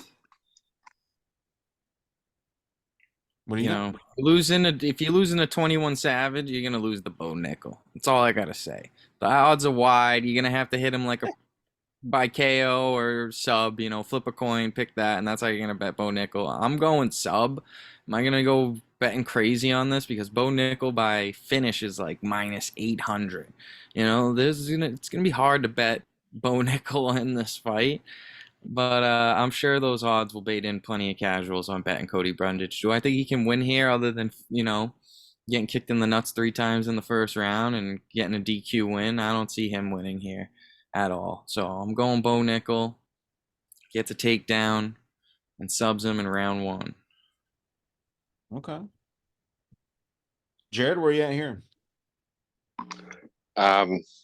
Well, if you take a look right here, you'll see the elaborate tape study I did on this fight. Yeah, it's a lot. It's blank paper. But yeah, stupid fucking, just Bo Nickel getting fed another favorable matchup. Yeah, Bo Nickel by whatever he wants.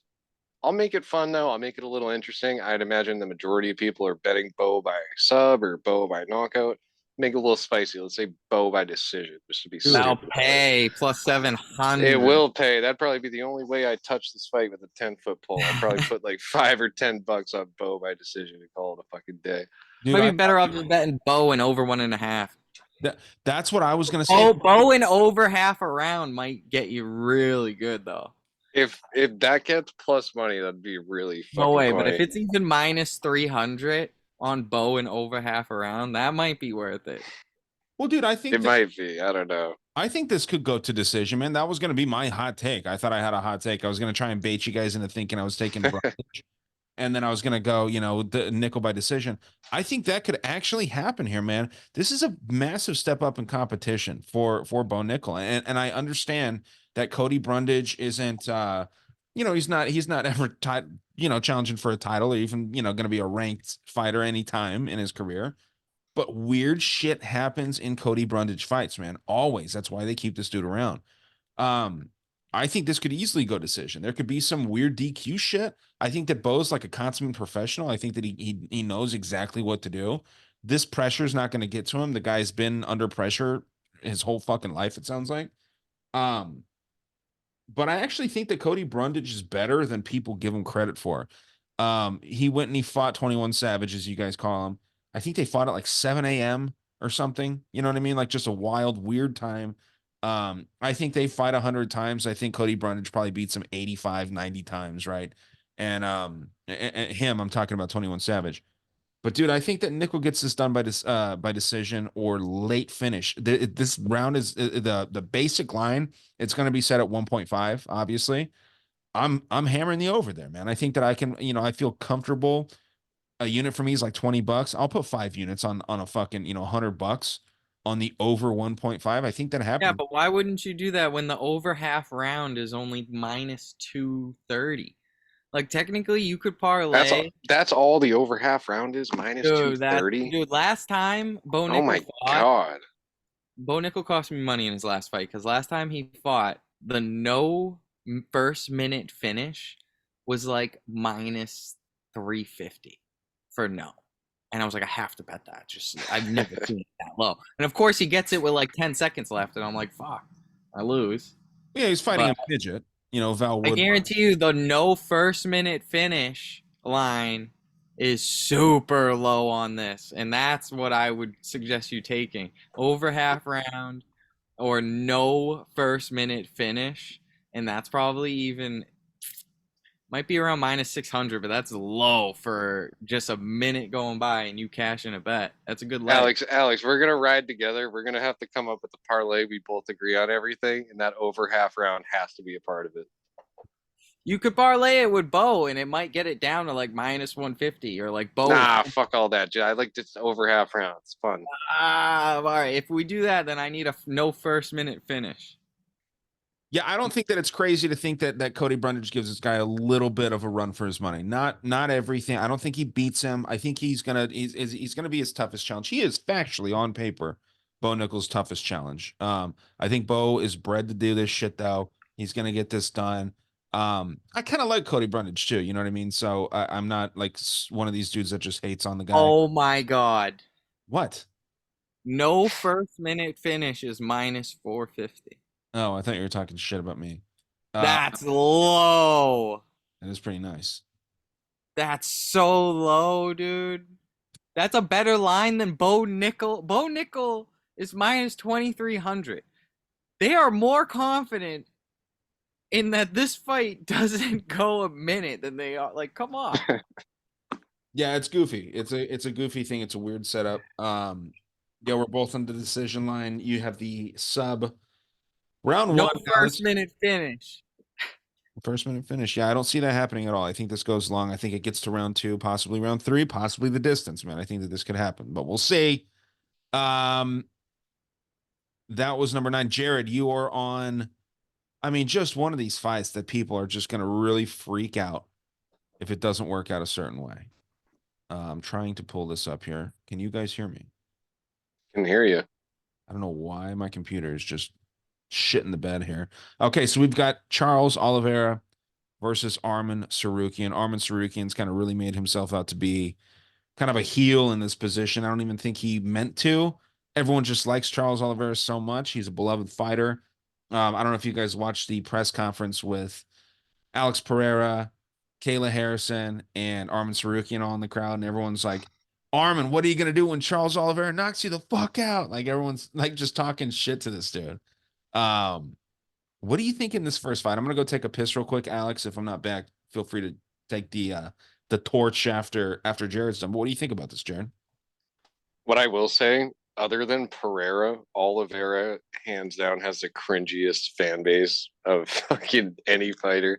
Oh yeah. But Well, maybe Oliveira, also Habib.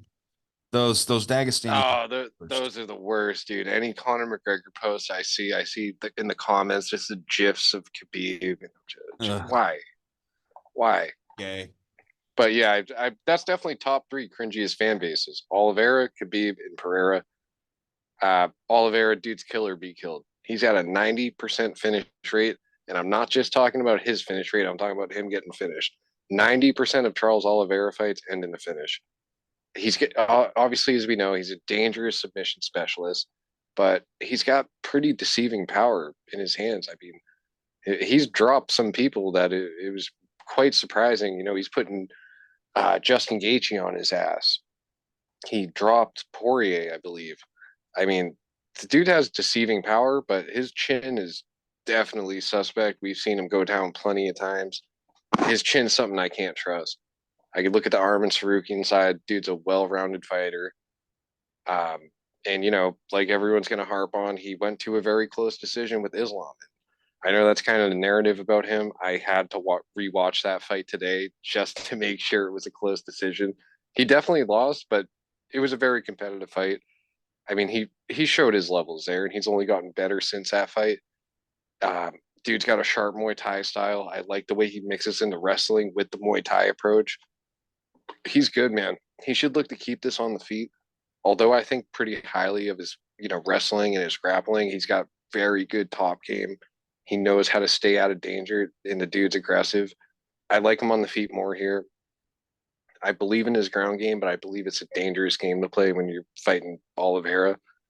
I mean, but he's got the momentum, and I think he wins this fight. Immediately calls for the Islam rematch, and he's coming off that vicious KO win over Beneil Dariush, someone that I think we all think pretty high of. I think a good double method for this fight. It's probably going to be juice to shit, but I would say Oliveira by submission or Arman by KO. I don't see this fight going the distance. We know Oliveira got the submissions, and we also know he has no chin. I think this fight ends early. I'm going to side with Arman Sarukian by knockout in the first round. I disagree, man. I think Charles has a chin. He just gets dropped, right? He likes to go to his back when he gets hit so that he can welcome people down to the ground. You can't say someone has a chin and gets dropped in the same sentence, though. No, but he goes down intentionally. He doesn't he wants To to get out of jail. Yeah, I can't get. All right, so if he's getting hit hard enough that it's making him pull guard. I mean, having no chin and pulling guards. I mean, they're both on the same level with me. Of like, no. Yeah, I mean, it's definitely can't. a weird strategy, but it has worked for him. I mean, he's got Oh, it absolutely is. got dropped against Gaethje, got dropped against Poirier. I mean, look at who he's beaten, man. He beat everybody in that top level other than fucking Islam. You know what I mean? So Yep. you got the Arman KO round one. Alex, you're up next, man. What do you got here? I kind of like Charles here. I'm nervous though. There's some rumors that this is his retirement fight. Harry from Pro Schmo Bets said that, and that's kind of a red flag for me.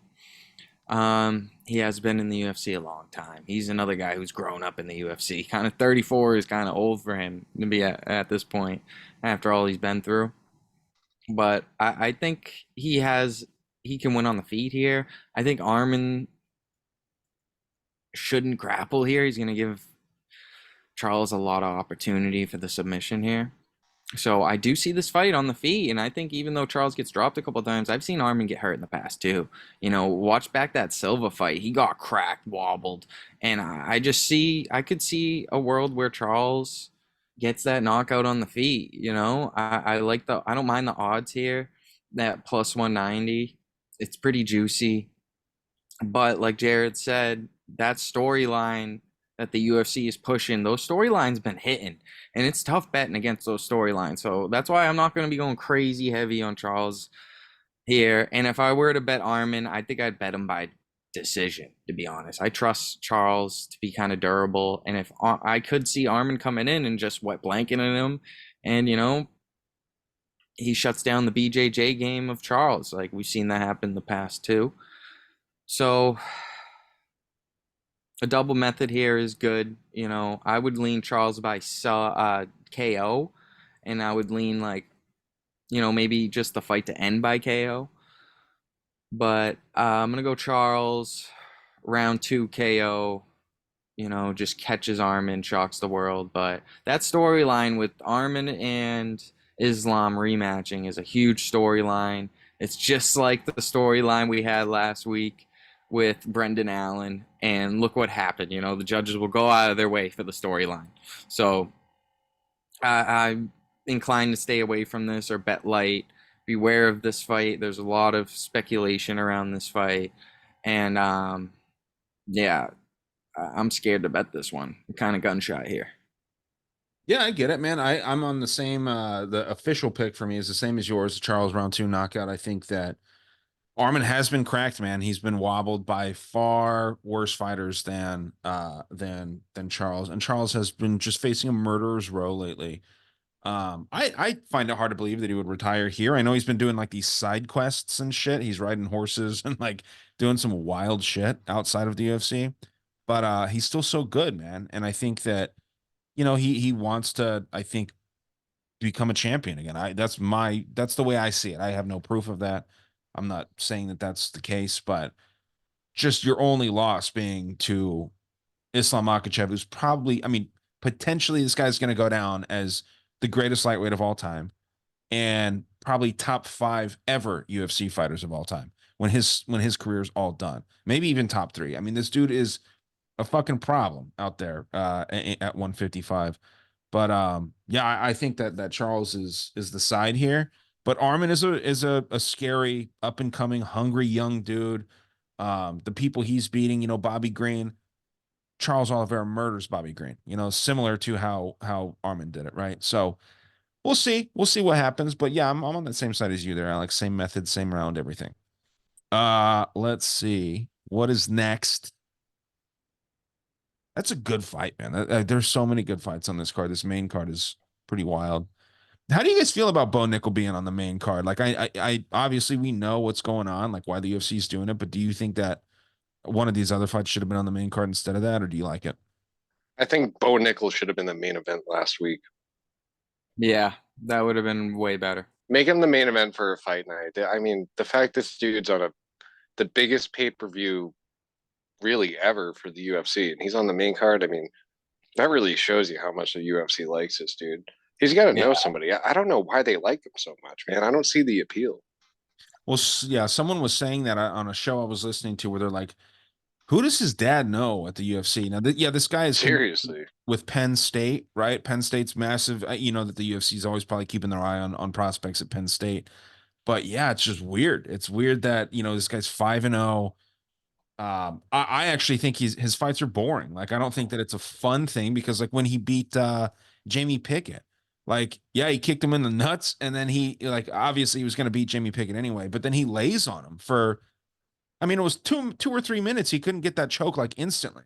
So yeah, someone definitely he's favorable somewhere. There's a little bit of nepotism going on in some way, shape, or form. But I mean, if you have the audacity to put this guy on UFC 300, he better be the first prelim of the night. This dude's got no business on the main card. That's fucking crazy. Yeah, yeah, I think Kattar or Yuri. Every fight before him could take that place on the main card. It's crazy. yeah, I agree. He should have been a main event. He should be doing more fight night main events. But then you have people like Joe Pyfer who were doing fight night main events and choking hard. And then he comes out. What does he do? We're thinking maybe he'll kind of chill out a little bit. Dude comes out with Nope. a movie. Guy, I mean, He's Joe Pyfer is Joe Pyfer's biggest fan by a fucking mile. Just kind of wild. But who is this? Who started the last one? I should be keeping better track of I this. think Alex started the last one. So is this you, Jared?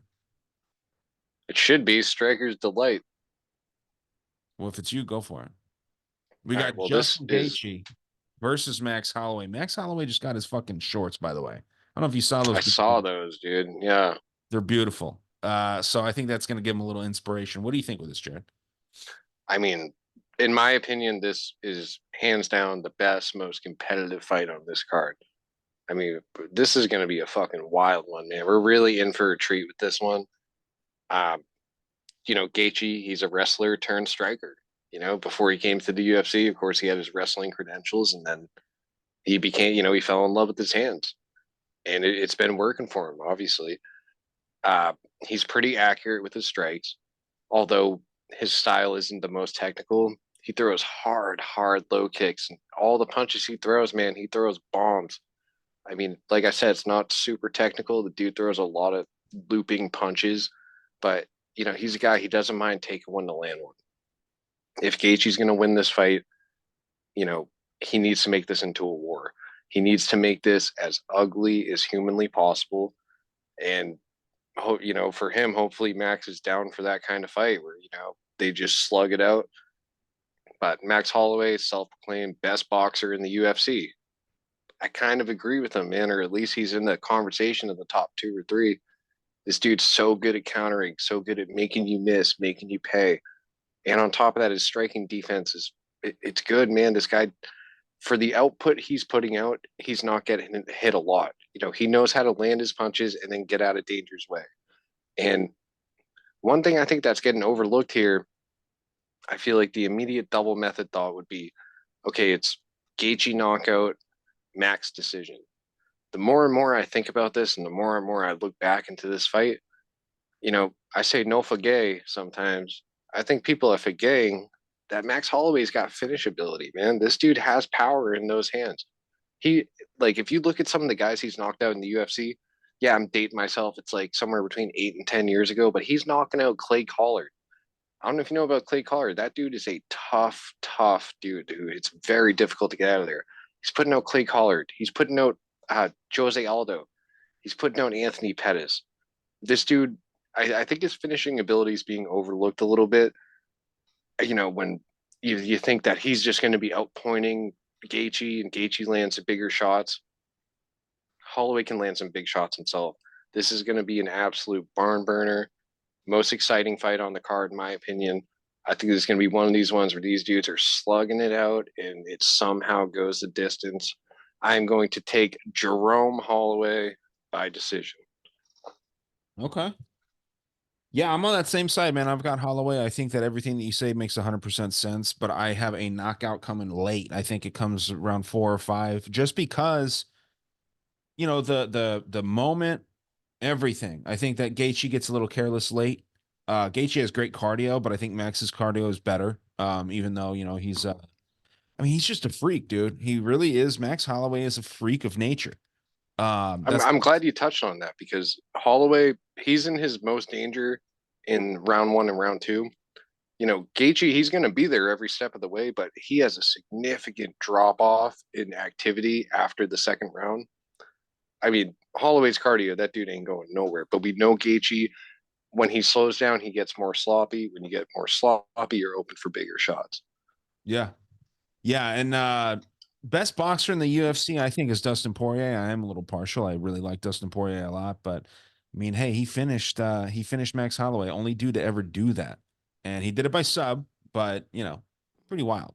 So yeah, I think that there's definitely a case for Dustin Poirier to be the best boxer in the UFC. Now, yeah, as far as this goes, man, Holloway, I'm taking knockout round 5. Just that's going to be a wild odds right there because he is the underdog. They like to do this whole thing where it's like the knockout in round 1 is the lowest odds, knockout round 5 is the highest odds.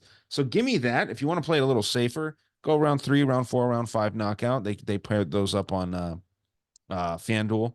So yeah, I think that's the move, man. Freaking Holloway, man. He's got his shorts. He's going to be out there. I think he's making a permanent move to 155 as well. So even though I think he would, I mean, man, imagine him versus Taporia. What a fucking phenomenal fight that is. But yeah, Holloway knockout round 5. Alex, what you got, man? Ooh, I'm just worried about one thing. I'm all over Holloway here. I agree 100% with you guys. I think I think he's going to look better as the fight goes in this example. He hasn't always done that, but I think this is one of the examples where he's going to look better as the fight goes on. And as far as Justin Gaethje, I think he has an opportunity here to be the first to finish Max too. Max has taken a lot of damage. He has the record for most significant strikes absorbed. Almost 4,000. So, that is going to add up to anybody. And how do I say this? I think there's a case for Justin Gaethje to get a knockout here. And I think it's just because Holloway's been caught up in his last couple fights, guys. And I'm more inclined to trust it because it's a 5-rounder BMF title fight. So they're going to let these cuts go, in my opinion, unless they're really bad.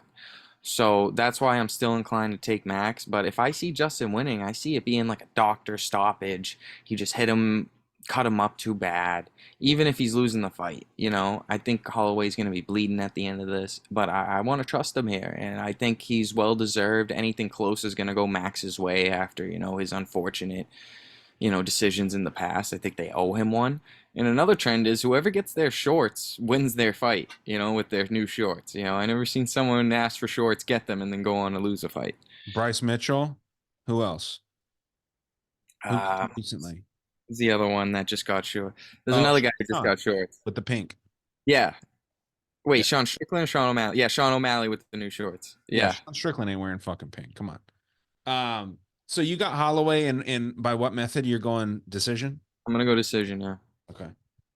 Yeah, it makes sense, man. Yeah, you guys are probably on the smarter side there. I want to get a little juice though. Let's get a little spicy.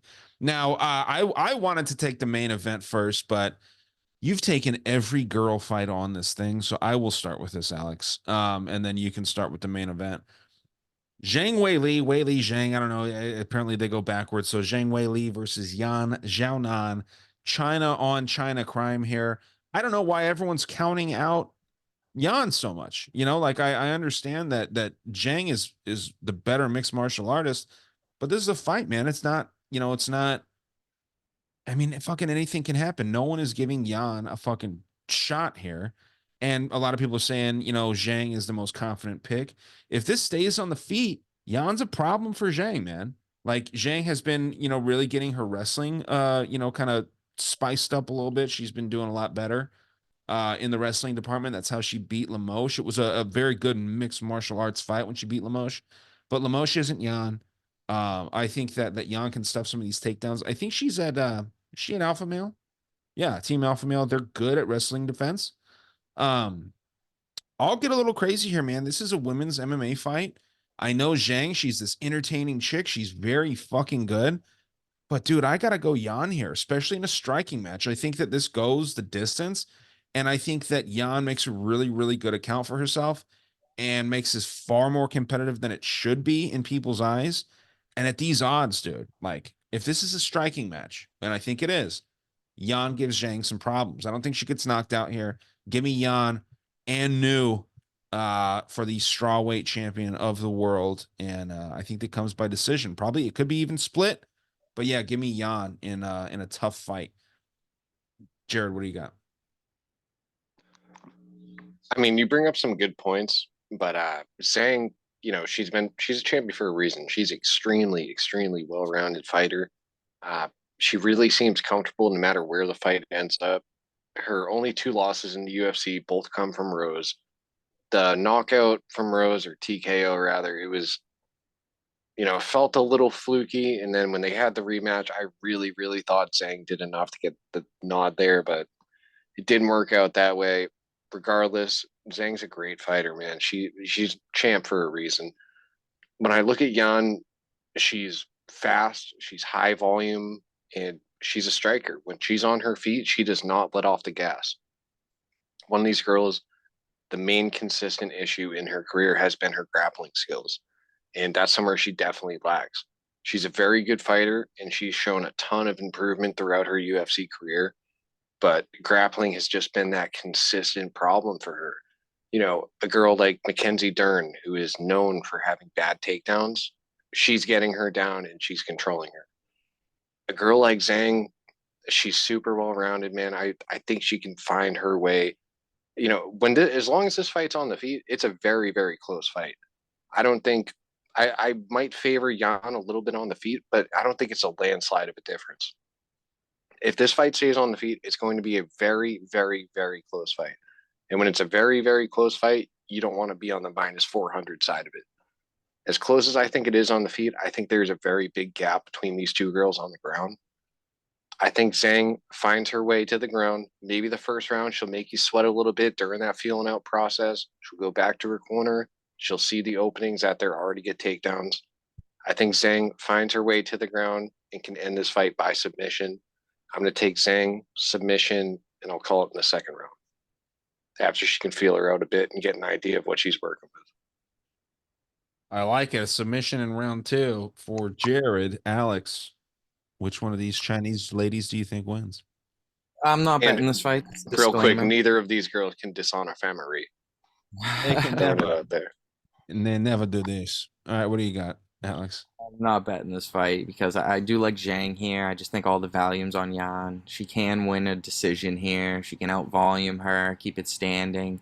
Maybe we see next level takedown defense now that she's at alpha male. But we have seen improvement from her recently. She's been finished. She finished in draw. I don't know how much you want to take from that, but her wrestling has gotten better, and it looks like her finishing capability has gotten better. So that is scary.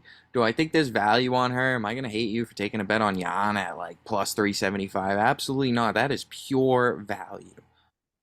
Because you got to look back in the past. Zhang was like minus 280, 250 against Carla Esparza for the belt.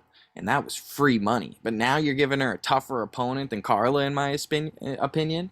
And at worse odds, this is just spots I hate to bet. I'm going to stay away from them. If I were to bet this fight, I would bet Zhang gets more takedowns, probably juiced. But I'd feel safer at laying minus 400 on that than minus 400 on that money line. So I'll take Zhang by decision. A lot of wet blanketing and a lot of, she keeps it close on the feet, but just mixes it up more than Yan, and pressure, and just, working more than Yan. And I think she works a little bit harder, and I think she keeps that belt, and I think she further solidifies as being possibly the greatest, champion right now for all of China. All of China, yeah, it's it's between her and Izzy, right? That's who it's between. Let's go to the main event. Main event of the evening. Really, really fun fight. I'm actually excited about this. People think it's a stupid matchup. I think that that's goofy when people think this is a stupid matchup. Alex, you can start with this one, man. Since you got so many girl fights, I'll go last. I don't mind going last on this one. Alex, who do you have between Alex Pereira and Jamal Hill? Going with Alex here. I think he keeps the belt, but I wouldn't be shocked. This isn't my most confident pick. I just think he gets revenge for that Glover loss, and being so close to Glover, and Glover having fought Hill for 5 rounds, he's gonna have a lot of insider information to share with Pereira. So I do like Pereira here. I wish the odds were a little bit closer, but he is a rightful favorite here. I think he could knock Hill out. A little bit unlikely, but I think we see the opposite of what we see when we saw Hill versus Glover. I think we're gonna see a 5-round war, but Alex is gonna clearly be winning the rounds. And yeah, I'm gonna go with Alex by unanimous decision. Not super confident in this play. I do kind of want to trust both of their durability in this fight. I am kind of leaning the over here, even though over 1.5, I might be willing to take a punt on. But yeah, I'm gonna stick with the champ, and I wouldn't be shocked if either one of them gets knocked out. This fight's a little bit unpredictable, but yeah, I'm going with left hook Larry to get a decision. A decision? Okay. Yeah, I was curious who the ref was going to be, and if it was Mark Goddard, I was going to feel really, really bad about taking someone else. But it's Herb Dean, so I think that this might. How do you know the ref? They announced it, What do you mean? like it's announced. I'll confirm here while Jared is giving his breakdown. Every fight got their ref announced? No, just the main event there. Oh. No, I mean that one time when we knew all of that information, that was great. But yeah, Herb Dean should be. I'm gonna double check though. Jared, what are your thoughts on this one? I got to side with left hook Larry here. And although I've called him left hook Larry since he's coming to the UFC, he's proven that he's more than just a left hook. This dude's got really, really fast kicks. Those low kicks, man, he doesn't telegraph them at all. And they hit fucking hard. I mean, he's got devastating power. And in his last fight, I think he showed a little bit that he's been working on his grappling. As the champ, he's taking it seriously. The dude's working on trying to complete his game. His striking, though, obviously the striking's his bread and butter. He's fast, he hits hard, and he's very accurate. All things you got to like about him. Jamal Hill, you got a high volume dude, and he's coming with a very boxing heavy approach. This dude has zero intention of wrestling in this fight. He said it himself. And this is a dude that just truly, truly believes in his hands. That's a dangerous game to play against a guy like left hook Larry, Alex Pereira. I mean, I understand you believe in your hands, but I mean, you're facing a serious, serious power threat.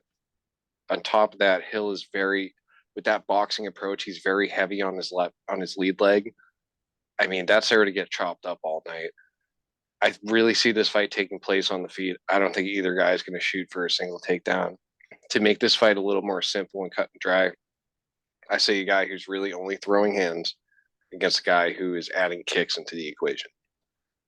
I'm going to side with the kicking game, man. I really think Pereira is going to chew up Hill's legs, and then he'll be able to get him out of there as this fight goes on. I'm going to say Pereira finds a knockout. I'll call it round 3. Yeah, man, I don't get this whole notion because everyone's saying that a similar thing that you're saying there, Jared. That Jamal doesn't throw kicks. The dude throws fucking mean head kicks, man. Like he fucked up. If Glover Teixeira wasn't so tough, he would have knocked him out fucking 10 times with those head kicks, man. I think it was round 2. Because I'm a big Jamal Hill fan. And yeah, I mean, he fucking sets these kicks up. Again, watch that. Like I said, I can't stress enough, watch the Saif Sayud breakdown of both fighters and like just how he shows it. Sayud is even talking about how great Jamal Hill's kicks are. Not the leg kicks. The leg kicks, obviously, all day. Alex Pereira does this so fucking beautifully. It's a perfect leg kick that this dude does, and he doesn't need to hit to sell it. He doesn't need to, telegraph it. He doesn't need to turn his hips. He just throws that fucking club leg and busts up people. Knocked Yuri Prohashka off his feet, I think 2 or 3 times in the 2 rounds or 3 rounds or whatever that they fought. But Jamal Hill, man, younger. I think he's tougher. I think Alex Pereira is kind of a chaos agent. I think he comes in, he wins the belt at middleweight, loses the very next fight, right? To the same dude. Moves up in weight class. He gets the belt. I don't think that he beat fucking who the fuck did he fight? Polish Power. His name slipped my mind. Jan Blachowicz. Yeah, Jan Blachowicz. I don't think he won that fight, man. I think that fight was a draw. You know what I mean? If you watch that, dude, He won that fight. He won that fight. Go back and watch it, man. It was. I watched it. I bet Alex in that fight too. I thought he won every round except maybe the first one. Yeah, which was a 10-8. That was a 10-8 round, dude. Not That was a a 10. dominant round for Jan. If you go back and watch. Hey, that wasn't even close to a 10-8. All right. Well, we can agree to disagree. I'm gonna watch it after we finish this. I'll be the middle ground. Yeah, and let me know what you think. I mean, it was a pretty. And I've heard other people say that same kind of thing where it's like if we're giving out 10-8s in the fucking UFC, that is the clearest 10-8 I've ever seen. So with that, I don't think that he should even have gotten in that position in the first place. But the UFC loves this guy.